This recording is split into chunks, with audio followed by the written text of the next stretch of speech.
Welcome back to Big Fish in the Middle Kingdom, part of the Migration Media Network. I'm Brendan Davis, your host, and this week's guest is Nigel Mainville. Nigel grew up in the Massachusetts version of small town USA, but a curiosity about the greater world led him to an early interest in Japanese manga, a high school study abroad year in Taiwan, and then to mainland China. By day, Nigel uses his fluent Chinese to teach kindergartners, but several nights a week he can be found rocking the mic at one of the many stand-up comedy gigs around Beijing. He is having success here, but his sights are set on a much bigger stage, and I think he's got a good shot at it. We talk about all of that and much more in this week's show. I hope you enjoy it. Also, I want to mention really quickly that my friend Mike Shaw was nice enough to have me on his new show, Migratory Patterns, which is also part of our Migration Media Network, this new platform that we're launching. And we talk a lot about that, and we also kind of dig deep into my background. If you care about all that stuff about me in detail, which I don't expect everyone does, but if you're really curious, it's a bit of a follow-up to an episode that I did with Fei Wu, where she got into kind of my background, and Mike takes those threads and kind of picks it up and fills in some details. I had a lot of fun. It was meaningful to me, and if you're interested in that, please enjoy it. I will put a link in the show notes. I also want to give a shout-out to my friends at the Voices of the Belt and Road podcast. That's James, Ravi, Greg, and Max. They are nice enough to be using me as their intro and outro voice for their podcast. So I'm doing this little bit that I'm doing right now. I'm doing that for them. So it's all very meta. Anyway, I'm going to put a link to their most recent episode with Andy Mock, who is an interesting guy who I want to have on this show in his own right. I'll put that in the show notes as well. Having said all of that, please enjoy the interview with Nigel Mainville.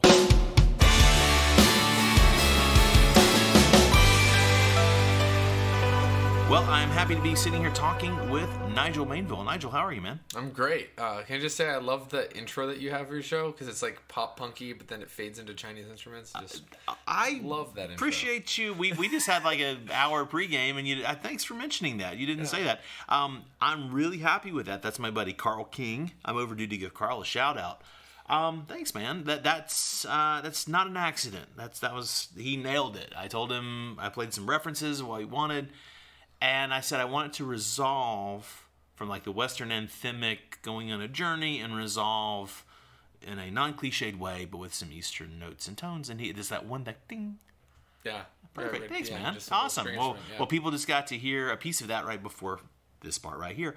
So my traditional first question is, please tell me the short version of who you are, where you're from, and for you, why China, and then we will get into all the interesting details and such. Okay, so yeah, the short version of that story, as short as it can be, is I'm originally from Massachusetts, small town, hour north of Boston, right on the New Hampshire border, and wound up in China because I was studying here, because I was an exchange student when I was in Taiwan, which wasn't supposed to happen, so that's an interesting story in of itself, but wound up here, enjoyed teaching, found love, found comedy, and just been here ever since for about 6 years now.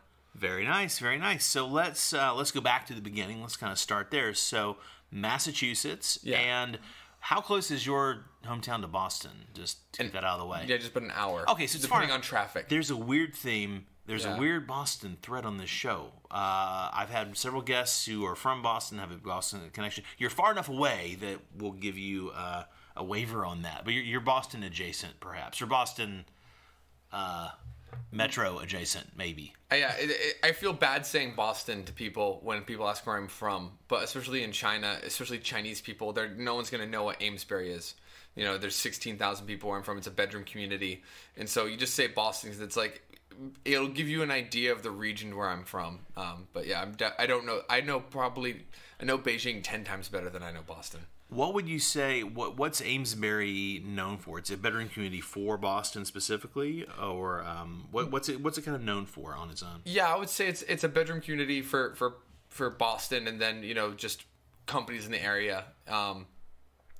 It was originally a carriage town, way back. I mean, it's one of the oldest towns in the United States. It's been around since like the 1600s, but in the 1800s, it was known for its carriages. And so we call ourselves a carriage town still. It's on our flag. Nice. And, then we had a lot of industry. We made car parts for a while. The whole mill industry era faded in, the early 20th century, and it became a very depressed area. And in the last, I would say about 20 or 30 years, starting with Newburyport, the entire area has gentrified and become a very hip bedroom community area for young professionals who might be working in the urban areas in Boston. And so there's a lot of like art stuff going on, a lot of craft breweries, a lot of cool restaurants. So it's coming back up, which is great. Unfortunately, you could argue about how gentrification affects housing for the people Sure. on the lower end of the income, but Sure. it's nice to see the neighborhood having some life back to it again. Exactly. Yeah, that's the tricky part of those neighborhoods, and that's not the focus of this show. But I definitely feel that being from the Southeast originally, and having seen which side of that lottery, which side of that coin, where does it land for your neighborhood? Yeah. And you either get the overpriced stuff where it's like upper middle class and more expensive, and it's nice, but regular people have to commute to work there, or does it go downhill? Yeah. And so there's obviously pro and con with both. But so you grew up there, and you also, I think you were telling me that you went to school nearby. So like you grew up there the whole time, or? Yeah, I grew up there the whole time. I was born in New Hampshire. I was born in Exeter, New Hampshire, because my mom didn't like the hospital near where we grew up. But I went straight home to Amesbury 2 days after. And grew up there. I went to a private school in the next town over in Newburyport, which we call the yuppie town. It's a little bit more white collar. And after I left there, when my parents divorced, I did Amesbury Public Schools from when I was 12 to when I graduated high school. And so Taiwan, how did this come about? Was this before college, during college, for college? It was during high school. Oh, okay. Yeah. All right. So tell us this story. That was pretty good. Yeah, that was my senior year of high school. The fun part about that is that I never expected to wind up in Taiwan. And so that's how this whole ball got rolling. I really wanted to get out of Amesbury. I was a pretty bored student. I was doing some things that teenagers do that may or may not be against the law. Copy that. Experimenting and listening to Pink Floyd and whatnot. Sure. That's a reference that everyone will get, especially my friends. Yeah. So the other thing was my parents divorced when I was 12, and it put a lot of stress on my parents, and I had a younger sister. It put a lot of stress on me, and I was just looking to get away. Sure. And I had a friend who, during my sophomore year of high school, was getting ready to go to Japan on exchange. And it's sponsored by Rotary Club International. I'm sure you've heard of Rotary Club. Sure. And she came from a pretty poor family, and I had no idea how she was affording, a year in Japan. And they explained it to me that there's a lot of, donations that go into this. She was working part-time and saving up her own money. And when I talked to her about how much money she had to save on her end, it sounded like what a normal teenager would be putting on a car. Okay. And so I'm like, okay, if I work part-time, which I already was, this is doable. I could save the money to make this happen. And I expected to go to Japan as well. I was pretty into Japanese anime at the time. I had studied karate as a kid. I had an interest in Japanese culture, and was going towards that. But the way that works when you apply for an exchange program with Rotary is they give you 5 choice countries. Okay. And they guarantee you one of them. I made Japan my first choice. I made my second choice France because I had been studying French in high school. Made my third choice Taiwan. Just didn't even think about it. My fourth choice was Italy. My fifth choice was South Korea. I was really expecting to go to Japan. Both my friends had got their first choice. A bunch of people wanted to go to Japan the year that I went. Japan, with anime during the, late, I guess what would you call it? 2007, 2008. Like that was really starting to become popular. And my grades weren't the greatest out of all the applicants. I got in mostly on the merit, I think, of my interview, because I was a pretty average student, just barely making honor roll. And at the time, and I had not been doing well prior to that. So the day comes where they assign you countries. So you're not getting your first pick. I'm not getting my first pick, but this is where it's going. But I didn't know that. Sure. And so the way that they do the country assignment is they give everybody a card, and you have to open it at the same time. And before that, they're saying only one person got Japan out of the 3 that wanted it in this district, because it's done by district. Okay. And my mom looked worried in the background. And so I take a little peek, and I just see the AN. And I see the AN, and I'm like, oh, I got Japan. I'm the one who got Japan. I'm going. And then I open it, and it's Taiwan. And I immediately don't know what's going to be happening this next year, and have to adjust my attitude to be ready to go to Taiwan instead of Japan. And I had studied a little bit in history class. I knew that Mandarin was the official language. I knew about its history after World War II, but I knew very little about the culture or what was going on there. And so now you've been focused on Japan, and so I had been studying Japanese. I'd been studying Japanese on discs and stuff. I had already learned how to say how much is this, and how do I get to this street, and all that. You had your day-to-day basics ready to try out. Yeah, exactly. Colors, introductions, stuff like that. So you end up going to Japan. So this is an exchange for the year. Yeah. So you did your senior year in Japan? Did my senior year in Taiwan, yeah. Ended up going to Taiwan instead of doing my entire senior year in Taiwan. Wow. Yeah. 17 years old when I got there. And so what was that like? That was amazing. I had really good host families, and where I was coming from with, everything that I was going through and like my angst, it was really nice to just have that support there. Learning Mandarin, they helped me a lot. I really dedicated myself to learning Chinese, I think more so than some of the other exchange students. And I think a lot of it was just because some of the exchange students from other families, they're cool people, but they came from very affluent backgrounds. Mm-hmm. And I think it was more their parents that sort of pushed this on them. Okay. Where this was very much, I want to go. I wanted to, originally with the Japanese, I had this really fascinating idea of being able to have a dream in another language that was very, very foreign to me. Like, you can't really get more foreign as far as sounds are concerned than like Japanese or Chinese for an English speaker. Right. And so the idea that I could wake up one day and say that I had a dream in Mandarin, that was my goal going into it. That's cool. I've talked about that with a few friends who are super fluent in Chinese, and I say, son, I dream in Chinese. Wow. Yeah. Sometimes that's pretty great. It is. Yeah, I have a lot of like bilingual dreams now too. Okay. So which is really fun, where you're sort of you're code switching with friends and stuff. So. Wow. Yeah. Nice. Well, I stopped you on the middle of an interesting story. So. Great host families, and it sounds like, as you're saying, it sounds like they're really great. My parents got divorced when I was really young, like 7 actually, so I totally get that. Not a pleasant situation. No. And in the best of circumstances, it's not an optimal situation, and it's very, very unpleasant. So I can imagine that, as you said, being able to dive into the language must have given you some kind of a focus and grounding. That you're in a foreign land, and if you're changing families, but the studying the language is like a consistent thing. It seems like that would give you like a great anchor. Yeah, there's so much to talk about with Taiwan because of all the experiences. But I guess the thing to focus on is learning the language, because that was like you said, that drive is really what got me going. I went there and I was originally pretty discouraged because I had studied Mandarin ahead of time. Once I learned I was going to Taiwan, that was in January 2007. And so I immediately started learning Mandarin, actually got a job at a Chinese restaurant as a busboy that was owned by a Taiwanese family. Okay. And one of the family members actually visited me and introduced me to some of her family that lived in Taipei when I was there. So I get there, and they're providing us with Chinese lessons, and I'm already sort of ahead of where they are. And there's this one other girl that was there that was also kind of ahead. She had been in Taiwan for a few months prior to the start of the exchange. And we sort of start competing with each other. And then even though I know the basics of Mandarin, I'm also in a public Taiwanese high school most of the time.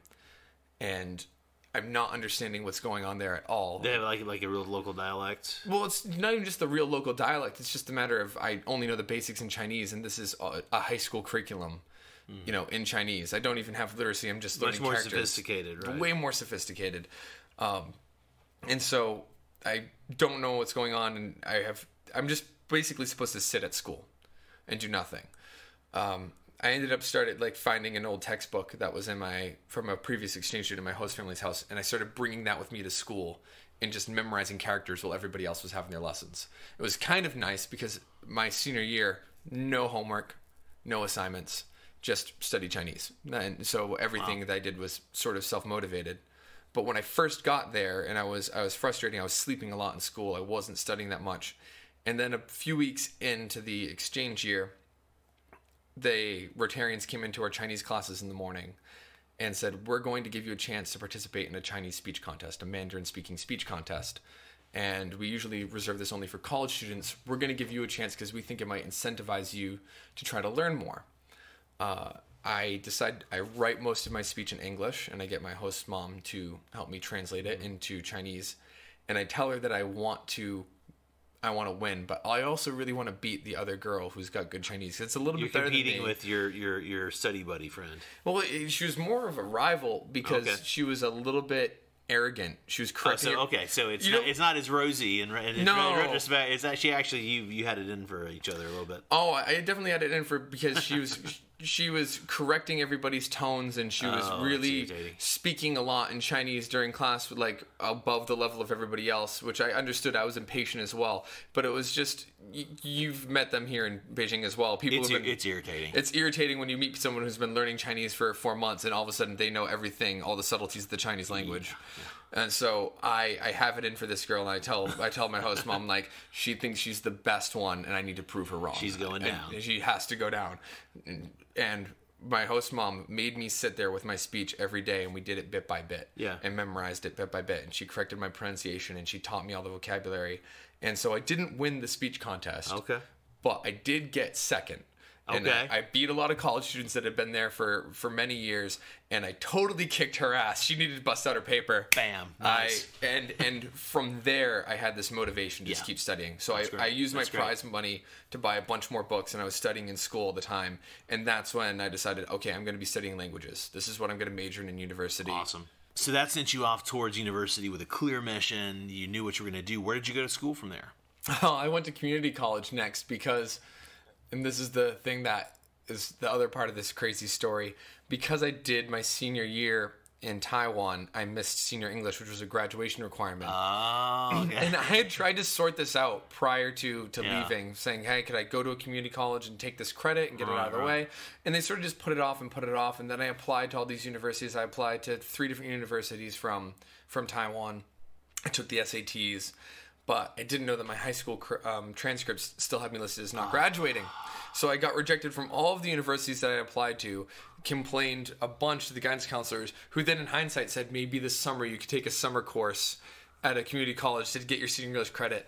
We ended up convincing them to let me graduate and waive the senior English credit. My parents were like, have you heard his Mandarin? He was on a radio show. He spoke entirely in Mandarin on a radio show in Taipei this year. Clearly, that has to have some merit. Yeah. He has all his other credits to graduate. Just let the guy graduate. So I ended up graduating and doing 2 years of community college, which ended up saving me a boatload of money, and I got all my gen eds out of the way. And it was after 2 years of commuting from my hometown to the local community college that I transferred to UMass Amherst. Okay. And that's where I majored in Chinese language and lit. Fantastic. And so that program was, I know it's a good school. Was that a pretty good program there as well? They have very good language programs. They have very, very good language programs. A lot of, immersion, classes at the higher levels. And my linguistics professor was actually one of the editors of the Journal of Chinese Linguistics. And so I got to, be privy to his research and write some papers that were inspired by some of his research on Mandarin being related to the Mongolian and Altaic language families. Wow. So that was really fun. Are you doing that in Mandarin? Writing that in Mandarin? No, I got to write those. I got to write those papers in English. Thankfully, I would not have been able to do that in Chinese. However, I did have to take syntactic structures in Chinese. That was pretty weird. My brain hurts just hearing that. Yeah. That's funny, man. Yeah. So you get this. So was it like basically 2 years? Did you kind of go straight through? You had your gen ed out of the way. Did you then do basically 2 years at UMass and then get out? Well, then I qualified. A lot of people don't know this. As an undergrad, and with your FAFSA, you qualify for 5 years of financial aid, which is how I wound up in Beijing. I wanted my Chinese to be really, really good, and so I entered into this immersion program called CET. So they're a study abroad program. They have programs that started in China. Now they have programs all over the world, and they had a very intense immersion program. And I did 2 semesters of that as a 5th year, where I was just completely immersed in the Chinese language. And that was here. Yes. Yeah, that was here in Beijing. And so was that your introduction? Did you get to Beijing from Taiwan when you were there that year? Were you able to travel like that? Or was coming for that 5th year here? Was that your first time on the mainland? That was my first time on the mainland, yeah. Wow. And so what was that like for you? I mean, given that you had all this Taiwan background, et cetera, what was that like? It was. I haven't been to Taiwan. I've heard much about it from friends, and that's actually my next visa trip. I'm going to go to Taipei for a day. But I'm sure I'll get a great flavor in one day. But what was it like for you to first come to the mainland? I think it's not just that it was the mainland; it's that it was northern China. Yeah. I think when I've been to Hong Kong and I've been to other parts of southern China, even Shanghai. Right. Has more of this flair that reminds me of Taiwan. Got it. But the big roads that you have, these big wide roads that you have in Beijing, and the fact that it is a bit drier and a bit dustier because of the arid climate, semi-arid climate, and all the e-bikes. Everything is motorbikes in Taiwan. They love their mopeds, very much like Southeast Asia, big on the whole moped thing. So that was different, and just the different as far as like the little shops here, everything just had a different character to it. And of course, simplified characters were the big first thing. Oh, that's right. You learned traditional characters. Yeah. Wow. Yeah, my first year. Yeah. That's fantastic. Yeah. So the actual spoken Putonghua, though, that was, you've been studying like very standardized Mandarin, I imagine. So was actually communicating with people fairly easy, or was it a curveball? Because there's the Jingchang. Oh, man, with the Beijing Chang, yeah, that was... It's really weird because when I first came to Beijing, I got made fun of for having a Taiwanese accent.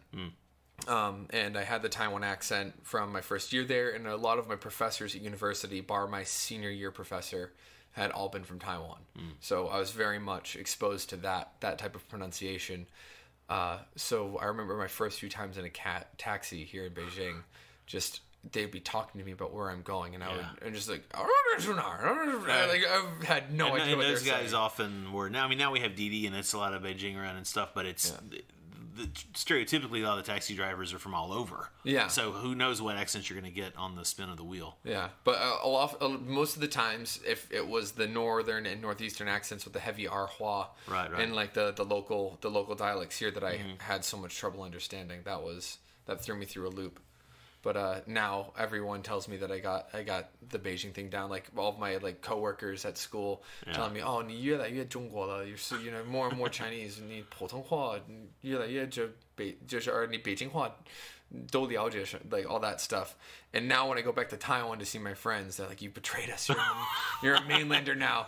And every time you speak Chinese, you sound like a mainlander." And I use different words, different vocabulary, different grammar, different phrases and things. Yeah. So you're here, and how does that 1 year become? We're sitting here in my apartment in Beijing talking. How does that happen? Oh, so we met at comedy. So that's something that I started doing here. And now that you know that whole story, I really think that's how I ended up doing stand-up. And it's not that I didn't like stand-up. I always loved it. But I met a guy who left recently. You probably met him, David Fertitta. Sure. I met him while I was studying here. Very funny guy. Very funny guy. I actually met him in between semesters. And my financial aid and all my money didn't cover in between the semesters during the winter session. And so I wound up staying in a very like a one-room like rental situation that wasn't great. It was not an apartment. Right. Then I was sort of just tutoring to get by in between my semesters studying, and so I had a little bit of money, and I was blowing off some steam at Dada, which is a club in Gulo. And then I met David's friend, and they introduced, and we ended up partying for a lot of that winter session. And one day we were hanging out before going out, and I think I was already studying again at this point, and David mentioned that he wasn't going out with us that night because he was being a part of a comedy competition. It was like a comedy competition, and he was like, yeah, we do stand-up here. You should come check it out sometime. And I went to one of the open mics, and that was April 2013. Saw it, enjoyed it. I really like stand-up, but I was sort of afraid to try it. I went home, tried to find work. I was gone. I was back in America for about 9 months. Came back in February 2014, and by July of 2014, did my first open mic. Very nice, very nice. And I'm not just saying this because you're sitting. I mean, very, very funny. And I've seen you host as well. So you have a command of this, I think. Thank you. That is, it's nice. I mean, again, I've been up a couple times on open mic, and I'll do it again when the stars align. But I mean, I spent a lot of time. We were talking offline. I spent a lot of time around comedy and a lot of real professionals in LA. So I've had this love for it and a real interest in it. And I tell people this all the time, that there's a really great scene here. It's small, but there's some really good people. And what I enjoy about it so much, besides the fact that it's like a touch of home and all this, is that certain things are universal. I mean, you're getting to hear people interpreting reality with their unique personality and spin on it.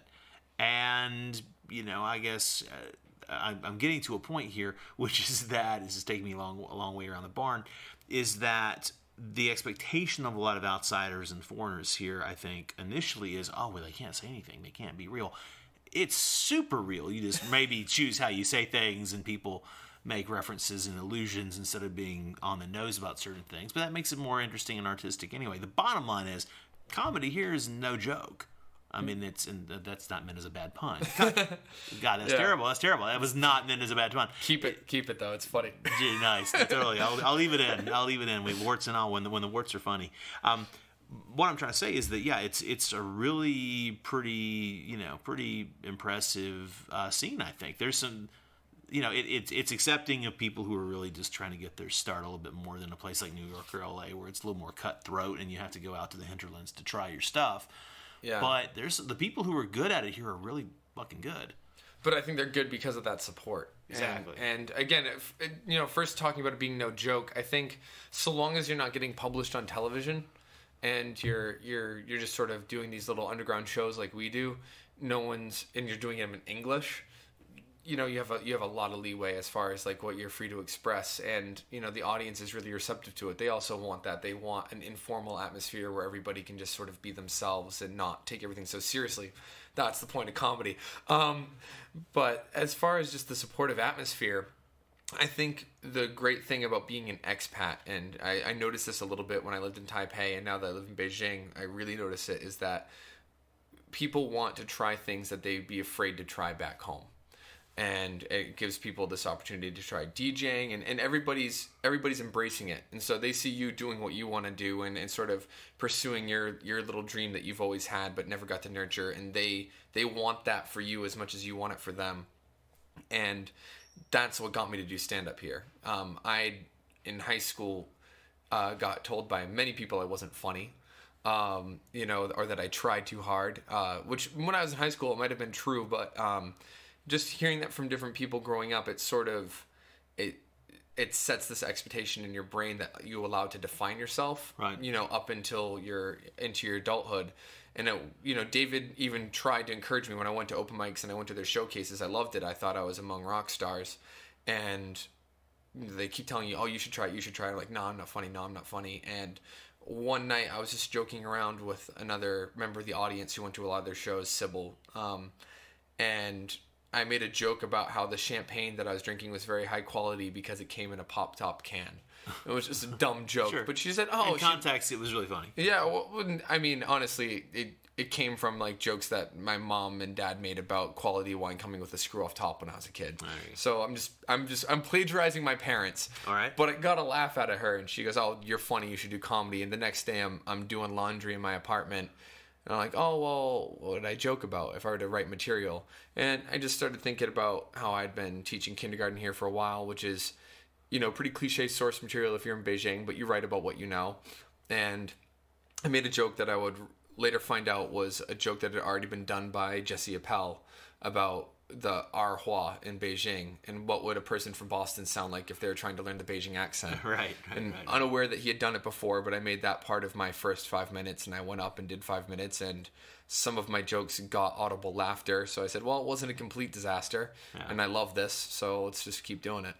That's how I felt about even my very first, my 2 times. I got a few genuine laughs. Yeah. And I'm like, okay, that's enough. I'll be back. Yeah. I'll be back, Yeah. Well, and the difference, too, is that, again, just not trying to make this about me. I'm actually trying to shine this on you. In my case, I mean, I love it. I certainly respect it as an art form as well as a profession. And it's not at all meant to be my profession. It's more of an outlet because I have my other thing. But for you... it's something that you're building and taking very seriously, and it's something that you want to be doing more and more of. Where do you see yourself ideally kind of going? I mean, both here within China and then just kind of bigger picture, longer term with this. What's kind of the best case scenario? Let's talk about that. In the short term, I think it's doing the competitions that are in Asia and just going to these competitions and these festivals and meeting other bookers and other comedians and being a part of that network. And hopefully, as I gain more experience, I can win or place in some of these competitions and get more clubs in Asia to book me. And I would like to make that, enough that I could maybe do sort of a part-time living of comedy in Asia and maybe transition out of my kindergarten job and maybe be doing like part-time VIP English online courses. There you go. Right. So that I can make comedy more of a thing. Long term, in a few years, I'd like to move back to the States. I'm thinking LA. I'm really lucky that Christy, my partner, is, looking at, other ways to study. She wants to, maybe get a master's, or she wants to study more about business and HR. And so she's looking for ways to take her skills that she's learned essentially running the school that we work at, and building upon them to make a career in the U.S. viable for herself. So we'll see where that takes us. If it becomes just that I become a very strong comedian in Asia and it's a big chunk of my life, that's great. Ideally, I would love to go back to the U.S. and, do it professionally, become a full-time touring comedian, get my special on Netflix, have my podcast, and, that I run with other comedians, and, meet all my heroes that are currently doing it. Like, a fantasy of mine is definitely meeting and working with Joe Rogan. Yeah. And selling out the main room at the Comedy Store and stuff like that. Awesome. But I know it's a hard grind, and I know that you have to be very good at writing quickly, and you have to pay your dues. Right. And when you're 28 years old and you're already making good money in China, there's a certain intimidation factor of how much to let go and when's the right time to make that commitment. Well, and do you see yourself maybe coming back here? Do you intend to live here longer term in the future, or do you feel like this is a chapter, though a earnestly beloved chapter of your life? Putting words in your mouth, but I get the sense that you like it here for the. But are you looking to actually kind of repatriate to the States and have that be your home base, or are you kind of is that maybe another stepping stone, and who knows? It's that's the soul searching that I'm going through now. Do I see a possibility of me living long term in China and enjoying my life here? Yes, but I don't want to doubt myself to the point that I don't think that I can't repatriate and make comedy my long-term goal. Right. And I'd also like to be closer to my family. That's I've nice. got I got two parents that are 60. I got an older sister and a younger sister that I love very much. Oh. And so, as if I could move back to the States, make my career happen, and also allow my family to share in that. So we talked about kind of the plans for comedy. Yeah.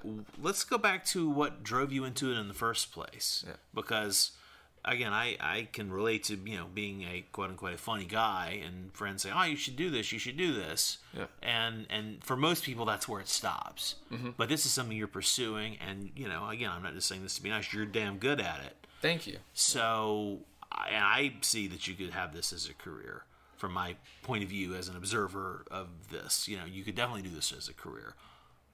What's driving you to do it? I think it's two things, and it's one. It is validation. It is validation. It's proving others wrong and proving myself wrong, and then the other part of it is that I want to use comedy as I get better at making jokes and making commentary. I want to use comedy to give others, especially maybe another young teenager who was like myself going through the divorce, what George Carlin gave me. George Carlin's my number one favorite comedian. I really credit him and his humor with carrying me through my adolescence with a sense of humor that I needed to not go crazy.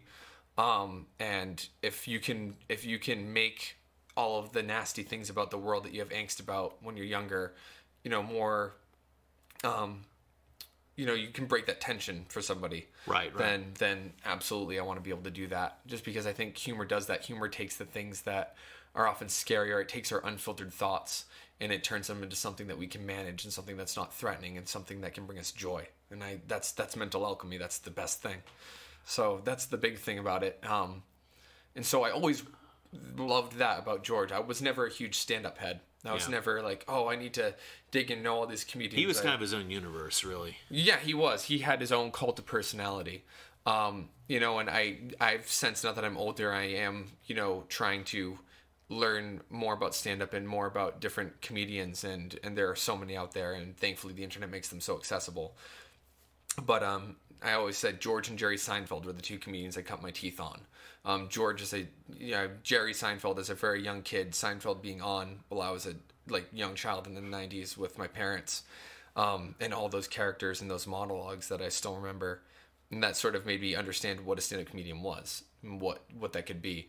And then what George did is he took Jerry was very clean, right, and then George showed me that you can also be an unfiltered comedian, right, and the fact that he could have these original thoughts that were rough and in your face and funny, and that people valued him for it.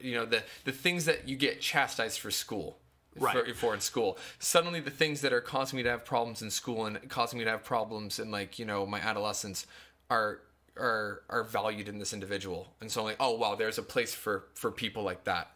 So that was really intriguing to me. And I actually didn't get introduced through his stand-up. It was originally his book, Napalm and Silly Putty, the sequel to Brain Droppings. Okay, I had Brain Droppings, but I didn't read the second one. I don't know the second one. Yeah, second one's basically the same format. And what had happened was, because I was born in '89. Do you remember the Thomas the Tank Engine craze? Sure. So George Carlin, he was Mr. Conductor. That's right. He was the conductor on China. I had friends with young kids when that was really at its absolute peak, and I was sort of aware of that. That was really bizarro. Yeah, it's really funny. The creators of the show definitely had the right sense of humor. Yeah. So the other television thing that was on always before school when I was a kid was the Today Show. And so I'm getting ready for school, and George Carlin is getting interviewed about Napalm and Silly Putty by Matt Lauer, or Katie Couric, or whoever it was at the time, as he's about to release it. And I go to my mom, "Hey mom, isn't that the conductor from when I was a kid?" She goes, "Yeah, well, he's also a comedian. He's really funny. I'm like, I love the name of that book, Napalm and Silly Putty. I remember remarking that. I just, that's a funny thing, Napalm and Silly Putty, because the Vietnam War and the thing that you make a bouncy ball with being in one name, which he says in the jacket is precisely why he chose that title. Exactly. I just thought it was it was cool, and I would see it in the supermarket being sold, and I'd comment on it. But I didn't really think much of it. But apparently my mom, and her loving her sense of humor, she decided to buy it for me. I was 12 years old. Awesome. My parents had just got divorced 3 months before that, or separated. And she wrote on the jacket that a sense of humor is a great thing to have. And I opened a few pages in the book, and I expected it to be funny. And I remember, I think it was in he has the short takes, the one-liners. Yeah. And he has this one about how he doesn't like pornography. Okay. He doesn't like pornography because he's watching an attractive woman who's, pleasuring herself, and that kind of becomes his girlfriend. And then another man walks in and starts, and he, in his George way, talks about what that person does to his now girlfriend and how it pisses him off. And I, about 12 years old, laugh my ass off, be like, why the hell did my mom buy this book for me at 12 years old? That's awesome. Yeah. Maybe she's trying to avoid birds and the bees conversation. Just let George teach you this. Yeah. Yeah, that's funny. Yeah, you're about to be a teenager, and George will be your surrogate dad. Yeah, and tell me that it's okay to look at porn, to find my dad's old Playboys in the attic. That was really neat. And so then I actually, so I introduced Joe. I introduced a bunch of my friends, my high school girlfriend, to George and to some of those monologues, and we all liked them. And I remember it was even her. I remember we were watching one of his later specials, and he does this really great bit at the end that we were watching about how he wants to see everything go to shit. Like, he wants to see the whole world end. And afterwards, I was like, oh man, imagine being able to do that. Imagine, I would love to be able to do what he does on stage. And she, but you're not funny. And it's like, oh man, that really cut. And there was a running theme of that when I was a kid. And maybe it's because I hung out a lot with older kids that I looked up to. So they were more aware. They already had the developed sense of humor. Right. They knew how to be subtle about a joke or where to find the funny. And so they'd be riffing. They kind of saw you coming the way you were trying to approach it a little bit. Exactly. And so I always seemed like the one that was killing the joke. Yeah, I was always the guy that was killing the joke. Yeah. That's the problem with having older friends. I had older friends too, mostly. Yeah. And but sometimes you can be the little kid who's the buzzkill and doesn't know when to go home. I was Donnie. Big Lebowski. I was Donnie. Yeah. You're out of your element, Donnie. Nice. Awesome. Yeah. So how did you go from being the joke killer, buzzkill, kid to developing your art and your craft? Just doing it, loving it, doing it, listening. Well, that's the thing that you get to learn about stand-up when you're older, is that you don't have to be the guy that's fast on your feet. You have time to construct a joke, and the more you construct a joke, and the more that you get better at writing, the more that wit comes to you. You don't realize that wit can be practiced, right? And so all of a sudden now you're learning how to zone into that state, which I'm totally not in now because it's podcast mode. But like, you begin to learn how to find the funny in things and find the humor and stuff.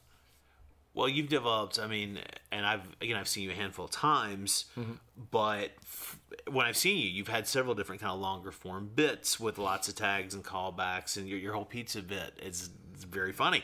Yeah, and we wouldn't ask you to do the bad version of it on my podcast, but yeah, that's an example of something that's developed, and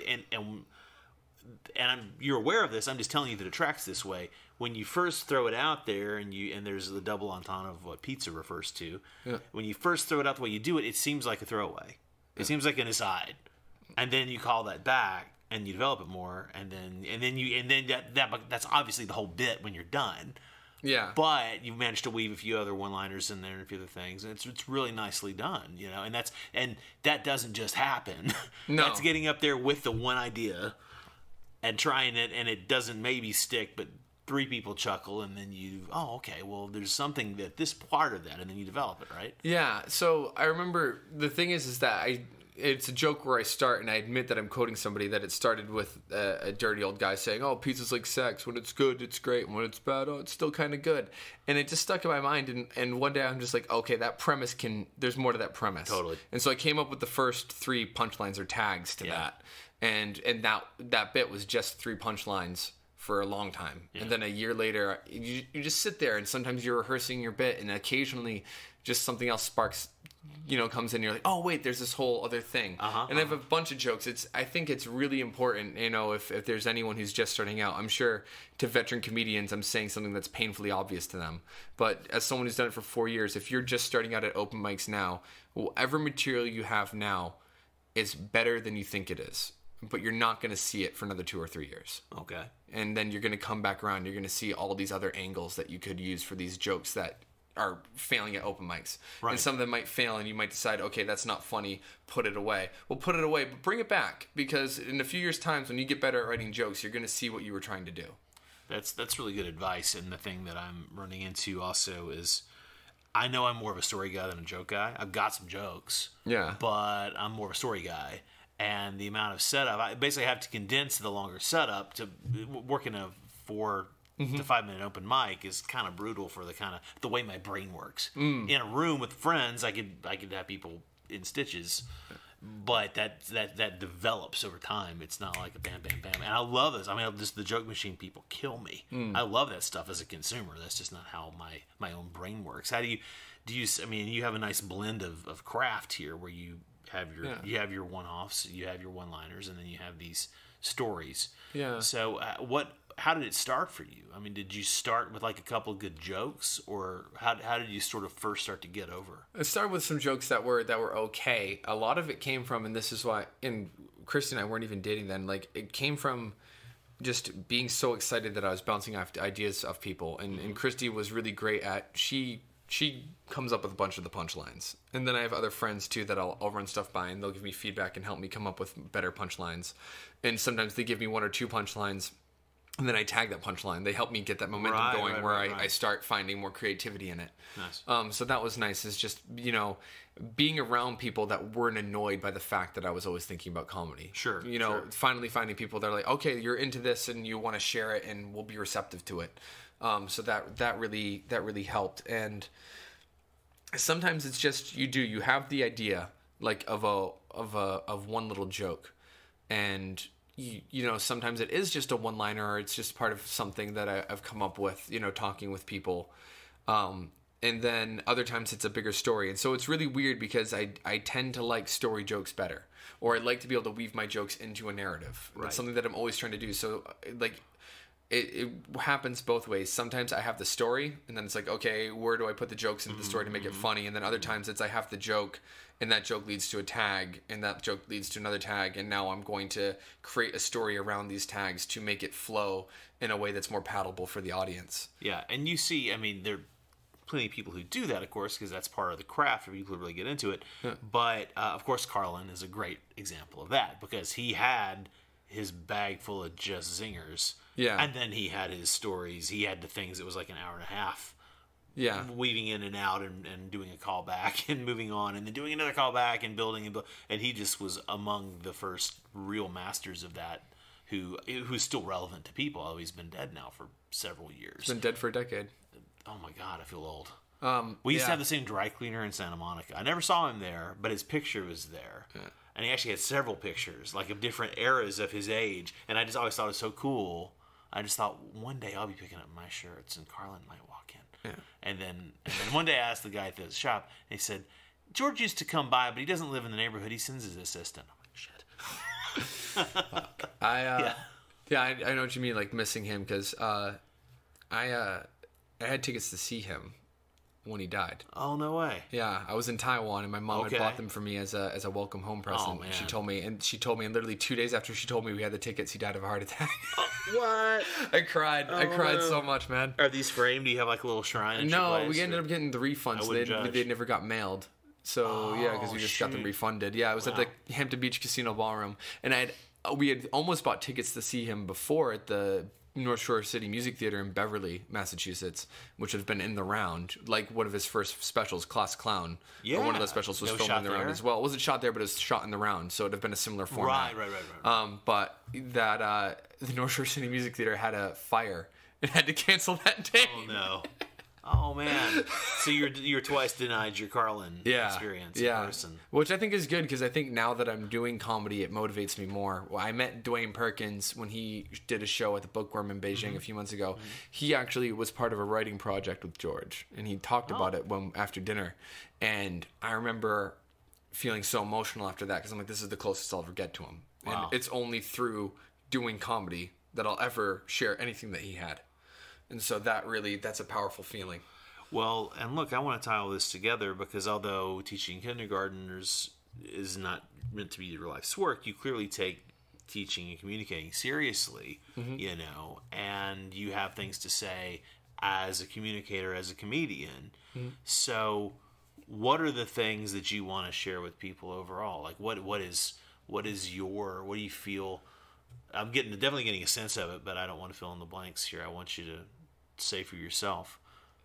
I think part of it is, again, every comedian wants to be sort of self-deprecating and sort of get their own insecurities out on stage. And so that's definitely a part of it. And then I like to have the social commentary about, the things that I find ridiculous. I don't want to get overly political, but, I do my joke about weed and how I do sort of in hindsight see how a lot of the medical marijuana shtick. Well, there is some medical value to the stuff that's in weed. I largely see like the whole dispensaries and people smoking weed as medicine to be kind of farcical, and to be sort of an exaggeration of what actual medical benefits are there. We got rid of that pretense now. It's just recreationally legal. Exactly. In California. Yeah, and actually that's part of the bit about why I'm happy that we've legalized it for recreational, because the medical thing was getting kind of ridiculous.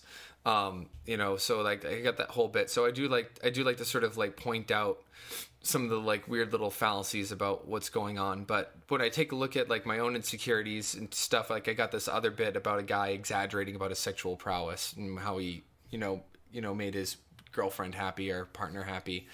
And it's just sort of like, oh, what does that mean to be a man, especially in today's field where like right now where everyone's being a little bit more gender fluid and everyone's trying to be, examining what it means to have certain gender roles.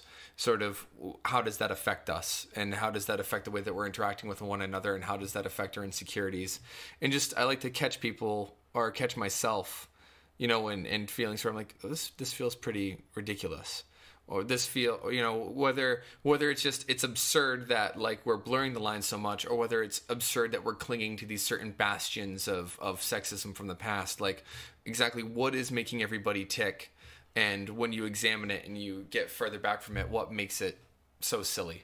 So in terms of sort of a meta message for yourself for doing comedy, it's obviously it's to work these things out that are in your head. You know, is there some overarching goal for doing comedy specifically? I mean, because or is it seem like a lifelong process of self-examination and sharing and awareness? Yeah. I think there's definitely that self-examination. I think it's also examining, everything else that's going on. I would love to get into another thing that I think Kyle Kinane, who's a really good comedian, got into about how he still realizes he's hopeful. He talks about how he thinks that the human race is going to go extinct and that we're destroying the planet, but he still recycles, so clearly he has some hope. Right. He's not as misanthropic and pessimistic as he makes himself out to be on stage, and he examines that in his work. And so that's the other thing, is like just examining not just yourself, but the whole human condition. As and I think that's what the comedy has always been. It's been sort of a way of laughing at the foibles of man or of humanity as we try to trudge along and progress, and also looking towards the future. I think technology is developing in a really weird way right now.